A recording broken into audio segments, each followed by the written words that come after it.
people are everything. You take people away and there's no business left. But in the 5 years that I was there, we went from 50 staff in one office in Redditch to just over 1,000 staff. My job description said, make employee 500 feel like employee number 2.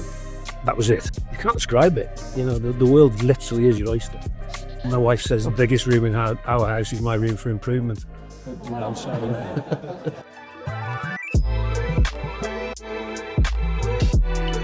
Happy New Year. I hope you had a lovely one with your friends and family. Really excited by this episode to introduce you to a living legend, Dave Parry. Good friend, great sense of humour, and filled with pearls of wisdom. Dave helped Gymshark go from 50 to 1,000 staff in just 5 short years. He was brought in by the former CEO of Gymshark, Steve Hewitt, and the founder, Ben Francis, and helped them achieve unicorn status and a £1.5 billion valuation in 2021. Since that time, they've left that business, started their own investment firm and advisory and consultancy company.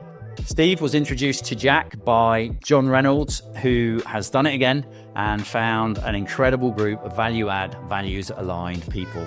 Dave is supporting us now on culture, people and leadership, and Steve's been working with us on the commercial growth of the business. This is one of my favourite JAAQ Journey episodes, so let's go and meet Dave, Paul Smith at the JAAQ HQ.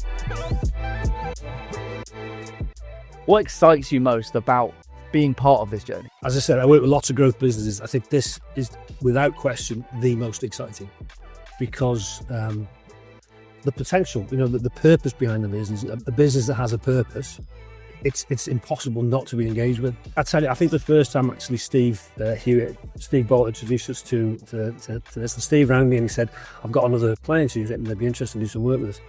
I said, what is it? This stuff like it. He described it as a mental health platform. So I found another one. I literally rolled my eyes when he told me this, and I thought, here we go again. He said, no, have a look at it for me now. Okay. And then suddenly I thought, I need to have a look at that platform. And 10 seconds into looking at JAAQ, I thought, wow. And I was on the phone to Steve and said, this is different. I said, I can't actually tell you why. I said, but it's very, very different. So that, right from the off, it's exciting. There's something different about the place. And then when you come in, it's congruent with who you say you are. What you're trying to do externally, you're also doing internally. So that's exciting. That's really exciting. For even you to feel that in that short space of time is really special, but also a testament to everyone here, right? Well, I think you feel it in every organisation, but it doesn't feel like this in every organisation. Yeah. That's the difference. When you walk into an organisation, you can pretty much in 5 minutes gauge the type of organisation it is. You're not far wrong. I'm a big believer in gut feel. There's lots of data and everything else that goes on as well, but you always got to trust your gut as well. And when you walk into any organisation, you get a sense of what it's like.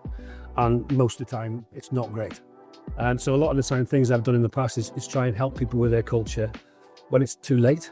They're saying, we want to build this culture. The culture is what it is. Yeah. You don't suddenly change your culture. The culture is everybody in this room and how you all behave. That is the culture. So you don't change that quickly.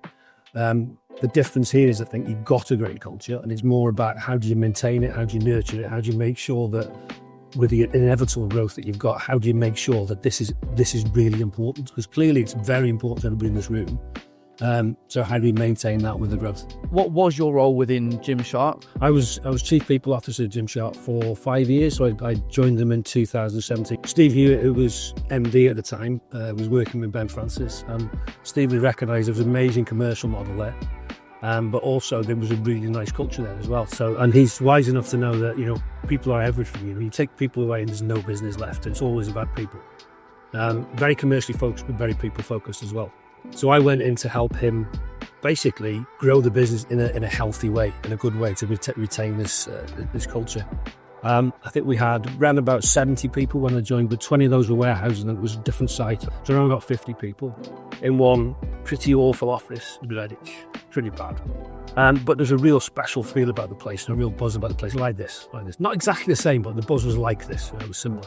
The average age was about 24. It was like a dinosaur going in there. So granddad's coming in to help us out. But so in the 5 years that I was there, we went from 50 staff in one office in Redditch to just over 1,000 staff in 5 offices around the world. So the growth was huge.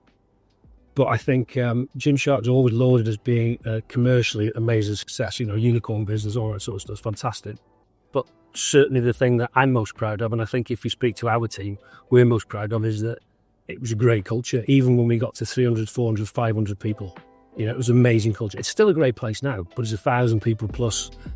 Difficult to have that culture at 1,000 people. Pretty much that's part of the reason I left, because this is the bit I enjoy.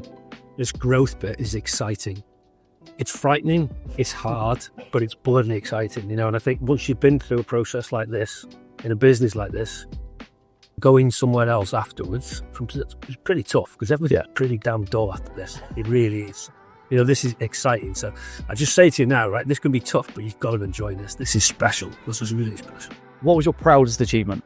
So my job description said, make employee 500 feel like employee number 2. That was it. I love that saying. My job description. That is such a brilliant saying. Yeah. And I think we pretty much did that. I don't honestly think we ever thought we'd get to 500 employees, to be honest, let alone 1,000. Certainly not in the time scale. But I think when people came in, the things that were important were the things that we talked to people about. We talked about the values. It's the commercial stuff's really important. As Danny said before, that 5 million, that 1 million downloads, they are really important for this business to survive, right? To grow, all those things, really important. But how you do it is just as important, which is why the values are, they're critical for me. You can grow a business, but you can grow a business badly. It's about, creating that culture, making sure that when people come in, they understand how you behave is as important as what you do. So for me, that was the thing for me. That was the most proud thing, that, we built something that people still talk about now, special.